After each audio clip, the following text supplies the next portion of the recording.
It's pretty safe to say, with even though we have emerging technology in our classrooms and in our everyday life, writing is still an important skill that people need to know how to do for the most part. Writing difficulties can also produce a lot of lasting negative consequences for a child. It really can affect their self-esteem when other kids notice that their handwriting is hard to read, or they're working on group projects. And more we're working on group projects in our elementary classes, and it can really make them stand out. The term dysgraphia is not used in schools very much, and they're really starting to figure out. A lot of teachers do not even know what it is. I ask around in my school about dysgraphia, and even a special ed teacher for like 18 years with 18 years of experience told me, is that the thing that they have trouble doing math problems and reversing math numbers? And so I was like, no, that's not even really what it is. That's dyscalculia. So you have teachers that even have a lot of experience that don't have a lot of experience with dysgraphia. A lot of people have just never even heard of it.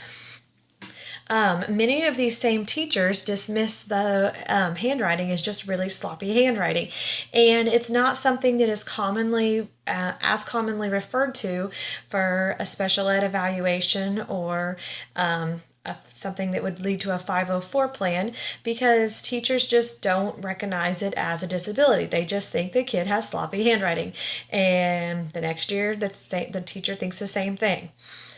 There's two camps on how to handle dysgraphia interventions at this point. One is to directly do RTI and interventions for dysgraphia to improve the handwriting. Many people feel like you need to improve their handwriting, and any improvement is worth doing interventions for. Other people, especially in upper elementary and beyond, feel like handwriting is what it is, and they want to bypass the writing altogether and put kids on a computer to learn typing and computer skills, and just kind of bypass the condition altogether. So you kind of have two emerging camps here. If they are working on handwriting interventions, there's a couple different things that commonly are done. One is just drill and practice. Teachers provide clear expectation on what letters are supposed to look at, and they practice their handwriting over and over and over.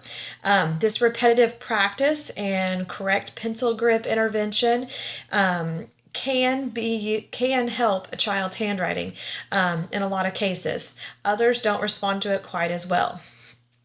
There's another way that people in the schools, it might be an OT professional or just another interventionist, practice fine motor skills. They might squeeze tennis balls or stress balls, string beads, roll clay between their fingers, build with small Lego sets, and just really hone in on that pencil grasp. Sometimes these kids just don't have the fine motor skill strength and ability to produce their letters legible. So that's another intervention that is often done with these kids. There was a study in this article that I read that did a study with a student for 8 weeks, and they provided both types of intervention: the skill and drill, just the practice, and the fine motor skill practice. They took a second grader who they named Sam in the intervention. Sam was already in special education for reading and writing.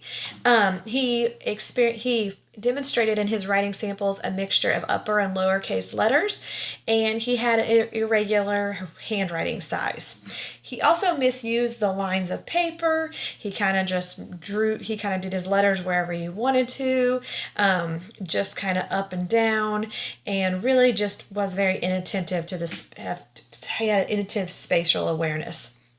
The intervention was 30 minutes a day for 5 days a week for 8 weeks with Sam. The first 2 weeks, week 1 and week 2, they just did the skill and drill. The teacher demonstrated how the letters should be written, picked certain letters to work on every day, and they just practiced on those.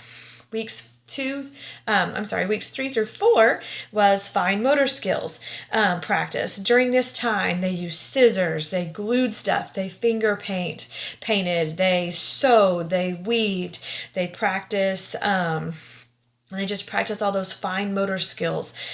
Then in weeks 6 and 7, they went back to the skill and drill of the handwriting practice and more of that. And weeks 7 and 8, they went back to fine motor skills practice. Data was taken every day in this study with Sam, and it was evaluated on a rubric. The teacher was unable to prove which technique was better and really thought that they both worked together to help Sam's handwriting. Sam more than doubled his handwriting score on the rubric in the 8 weeks, and it showed that the writing with intensive interventions every day can be improved. Unfortunately, though, as we are seeing in our public schools, they just don't have the manpower and the staff to do interventions like this. The interventions are always focused on reading and math. And that is what our state tests are mainly testing. When they get to 4th grade for STAR in Texas, the writing test is all of a sudden a scramble because we have all these kids who have illegible handwriting, and then all of a sudden everyone's freaking out. It's already 4th grade. The other problems with this study is that the study was only done on one person, and we can't assume these results would have been replicated across a larger sample just by one student. Another thing that was mentioned in this article, though, is all students could benefit from handwriting instruction. It's just a left out thing in these schools, and we're really just doing these kids a disservice. Even kids who have, okay handwriting could benefit from just direct handwriting instruction, and more than just in preschool and kindergarten and 1st grade. Just continue to practice. The automaticity of writing needs to be part of any effective handwriting program. If kids aren't just able to automatically form those letters correctly, then more needs to be looked into, even the kids who don't have dysgraphia. Overall, it's just something that we're kind of really lacking in the U.S. It's just a skill that goes by the wayside. They're just not taking handwriting very serious, and this proves that interventions can be effective if the teachers take the time to do it, or even parents take the time to work with their kids, because it's not always a priority in our schools, and the kids' handwriting is really starting to suffer, and we're seeing more and more cases of illegible handwriting for our upper elementary kids.